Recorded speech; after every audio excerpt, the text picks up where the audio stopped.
च पिता तमेव तमेव बन्धो च सखा तमेव विद्या द्रविणं तमेव सर्वमं देव गुरुर्ब्रह्मा गुरुर्विष्णु गुरुर्देवो महेश्वर गुरु साक्षात् परब्रह्म तस्मै श्री गुरुवे भूर्गौरं करुणावतारं संसारसारं भुजगेन्द्रहारं सदा वसन्तं हृदयारविन्दे भवानी सहितं नमामि। नमः शिवाय नमः शिवाय नमः शिवाय। मेरे सभी शिव प्रेमी भक्तों, आप सबको आज शिव महापुराण की कथा में आप लोग अमृत में कथा को श्रवण करेंगे। दक्ष की 60 कन्याओं का विवाह। दक्ष और वृणी के यहाँ देवी शिवा का अवतार। दक्ष द्वारा उनकी स्तुति तथा सती के सद्गुणों एवं चेष्टाओं से माता पिता की प्रसन्नता।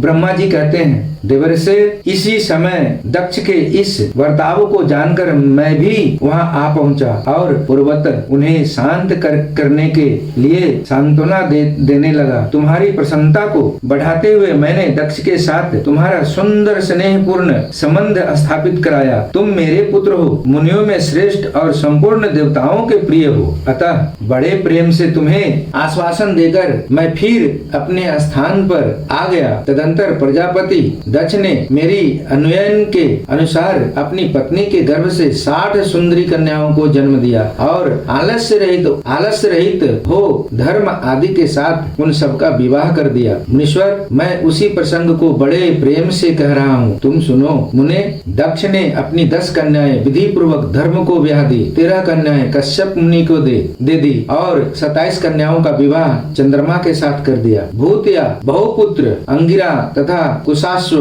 को उन्होंने 2 कन्याएं दी और शेष 4 कन्याओं का विवाह ताक्षर्य या अरिष्टनेमी के साथ कर दिया। इन सबकी संतान परंपराओं से तीनों लोक भरे पड़े हैं, अतः विस्तार भय से उनका वर्णन नहीं किया जाता। कुछ लोग शिवा या सती को दक्ष की ज्येष्ठ पुत्री बताते हैं, दूसरे लोग उन्हें मझली पुत्री कहते हैं तथा कुछ अन्य लोग सबसे छोटी पुत्री मानते हैं। कल्प भेद से ये तीनों मत ठीक है। पुत्र और पुत्रियों की उत्पत्ति के पश्चात पत्नी सहित प्रजापति दक्ष ने बड़े प्रेम से मन ही मन जगदम्बिका का ध्यान किया। साथ ही गदगद वाणी से प्रेम पूर्वक उनकी स्तुति भी की। बारंबार अंजलि बांध नमस्कार करके वे विनीत भाव से देवी को मस्तक झुकाते थे। इससे देवी शिवा संतुष्ट हुई और उन्होंने अपने प्रण की पूर्ति के लिए मन ही मन यह विचार किया कि अब मैं वृणी के गर्भ से अवतार लूं। ऐसा विचार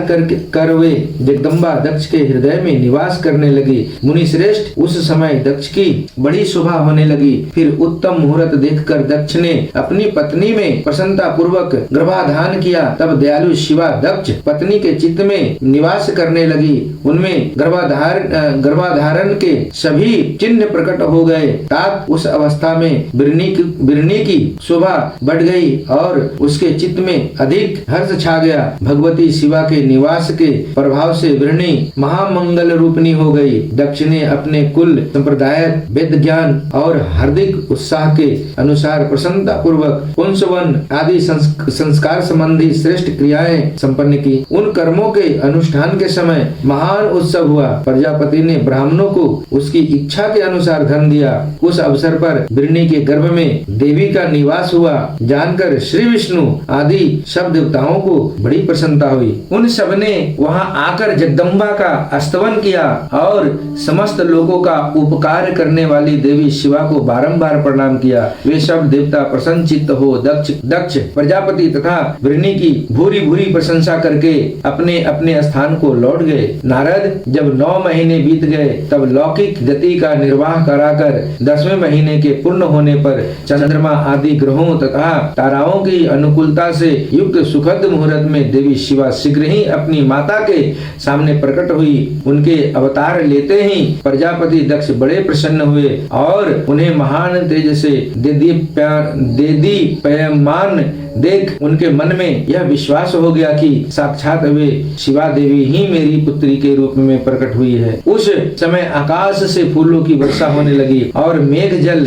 बरसाने लगे। मुनीश्वर, सती के जन्म लेते ही संपूर्ण दिशाओं में तत्काल शांति छा गई। देवता आकाश में खड़े हो मांगलिक बाजे बजाने लगे। अग्निशालाओं की बुझी हुई अग्नियां सहसा प्रज्वलित हो उठी और सब कुछ परम मंगलमय हो गया। विरनी के गर्भ से साक्षात जगदम्बा को प्रकट हुई देख दक्ष ने दोनों हाथ जोड़कर नमस्कार किया और बड़े भक्ति भाव से उनकी बड़ी स्तुति की। बुद्धिमान दक्ष के स्तुति करने पर जगन माता शिवा उस समय दक्ष से इस प्रकार बोली, जिससे माता विरनी न सुन सके। देवी बोली, प्रजापते, तुमने पहले पुत्री रूप में मुझे प्राप्त करने के लिए मेरी आराधना की थी। तुम्हारा वह मनोरथ आज सिद्ध हो गया। अब तुम उस तपस्या के फल को ग्रहण करो। उस समय दक्ष से ऐसा कहकर देवी ने अपनी माया से शिशु रूप धारण कर लिया और शैशव भाव प्रकट करती हुई वे वहाँ रोने लगी। उस बालिका का रोदन सुनकर सभी स्त्रियां और